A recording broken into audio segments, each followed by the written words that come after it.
Merci de votre présence. Et donc je vais commencer un discours.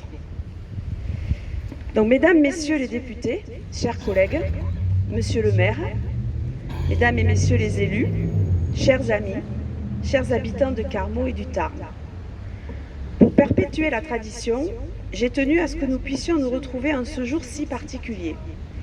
Je suis ravie d'être parmi vous, devant ceux qui me connaissent depuis tant d'années, de revoir les nouveaux visages que j'ai appris à connaître plus personnellement ces derniers mois et d'en apercevoir des nouveaux. Preuve, s'il en fallait, que l'histoire s'écrit collectivement tous les jours. Et Jean Jaurès, qui a inscrit le Tarn dans l'histoire de notre pays, nous réunit encore aujourd'hui, ici, à Carmaux. Avec encore plus de force en ce jour, l'anniversaire de sa mort nous oblige à honorer sa mémoire et à ne pas oublier son héritage. Héritage au service de la France et de notre territoire qui l'ont animé avec passion. Regarder la société dans les yeux, affronter le réel afin de le comprendre, puis améliorer le quotidien partout où cela est nécessaire, protéger les plus vulnérables, corriger les inégalités, amender pour aller plus loin, inventer de nouveaux droits, créer les conditions pour que chacun et chacune ait un emploi et une vie digne sont autant de combats qui devront toujours exister. On n'arrête pas le progrès. On ne doit pas l'arrêter. Et je crois profondément que les combats justes, comme ceux que Jean Jaurès a pu mener, méritent pugnacité. Depuis le début de notre mandat, le président de la République, son gouvernement et sa majorité n'a eu de cesse de prendre des décisions progressistes de gauche. Quelques exemples. Le reste à charge 0 € pour les lunettes, les prothèses auditives et dentaires, la réforme des pensions alimentaires, l'augmentation de 12% des minima sociaux et 100 € de plus par mois pour la prime d'activité, le droit au chômage pour les professions indépendantes, la suppression de la taxe d'habitation, le plan Un jeune, une solution et la protection sociale solide pendant la crise sanitaire, bien plus que dans nombre de pays dirigés par la gauche. Les commémorations sont l'occasion de prendre le temps de regarder en arrière, d'être reconnaissant selon les circonstances, mais toujours de se souvenir pour comprendre et apprendre de notre histoire pour regarder l'avenir avec perspective. Regarder loin dans l'objectif de transformer profondément et durablement notre pays tout en préservant les fondamentaux. C'est le projet du président de la République qui a amené à ce que je puisse me prononcer aujourd'hui devant vous avec humilité, comme député du Tarn, comme le fut Jaurès bien avant moi. Votre présence à tous en témoigne. Vous êtes des hommes et des femmes engagés et attachés à certaines valeurs qui étaient chères à Jean Jaurès. Continuons à les faire vivre chaque jour à notre échelle, car, j'en suis certaine, chaque action compte. Et croyez bien qu'en vous représentant, cette exigence sera la mienne à chaque instant.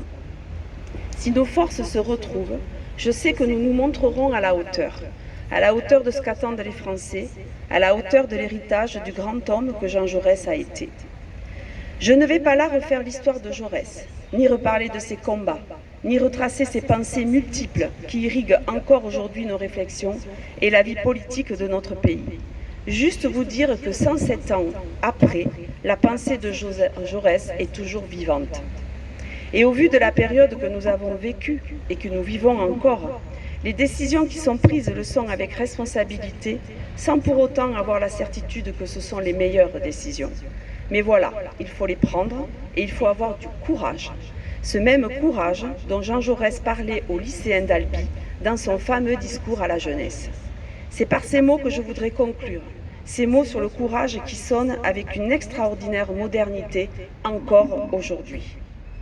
Le courage, ce n'est pas de laisser aux mains de la force la solution des conflits que la raison peut résoudre, car le courage est l'exaltation de l'homme et ceci en est l'abdication. Le courage pour vous tous, courage de toutes les heures, c'est de supporter, sans fléchir, les épreuves de tout ordre, physique et moral, que prodigue la vie. Le courage, c'est de ne pas livrer sa volonté au hasard des impressions et des forces. C'est de garder dans les lassitudes inévitables l'habitude du travail et de l'action. Le courage, c'est de comprendre sa propre vie, de la préciser, de l'approfondir, de l'établir et de la coordonner, cependant, à la vie générale. Le courage, c'est de surveiller exactement sa machine à filer ou tisser pour qu'aucun fil ne se casse et de préparer cependant un ordre social plus vaste et plus fraternel où la machine sera la servante commune des travailleurs libérés. Le courage, c'est d'accepter les conditions nouvelles que la vie fait à la science et à l'art, d'accueillir, d'explorer la complexité presque infinie des faits et des détails, et cependant d'éclairer cette réalité énorme et confuse par des idées générales, de l'organiser et de la soulever par la beauté sacrée des formes et des rythmes. Le courage, c'est de dominer ses propres fautes, d'en souffrir, mais de ne pas en être accablé et de continuer son chemin. Le courage, c'est d'aimer la vie et de regarder la mort d'un regard tranquille. C'est d'aller à l'idéal et de comprendre le réel. C'est d'agir et de se donner aux grandes causes sans savoir quelle récompense réserve à notre effort l'univers profond, ni s'il lui réserve une récompense. Le courage, c'est de chercher la vérité et de la dire.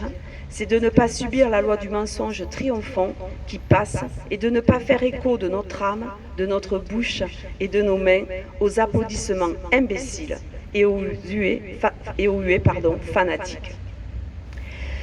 Je vous remercie et je remercie plus particulièrement et sincèrement mes collègues députés, Patricia Miralles de l'Hérault, Huguette Thiénia du Lot, Anne Blanc de l'Environ, Monique Iborra et Pierre Cabaret de la Haute-Garonne, d'être présents aujourd'hui à mes côtés pour ce moment important, tout comme Monsieur le maire, Jean-Louis Bousquet et ses adjoints, de s'associer à cet hommage, toutes les marcheuses et les marcheurs qui sont venus du département du Tarn, et je finirai aussi pour remercier le commandant Sierra et son équipe d'être là pour assurer notre protection. Richard Ferrand devait être des nôtres. Une contrainte de dernière minute nous a privés de sa présence, mais il nous a demandé de déposer une gerbe en son nom, ce que nous allons faire en même temps que celle que nous avons préparée pour nous. Et ensuite, nous chanterons, si vous le voulez bien, la Marseillaise. Je vous remercie.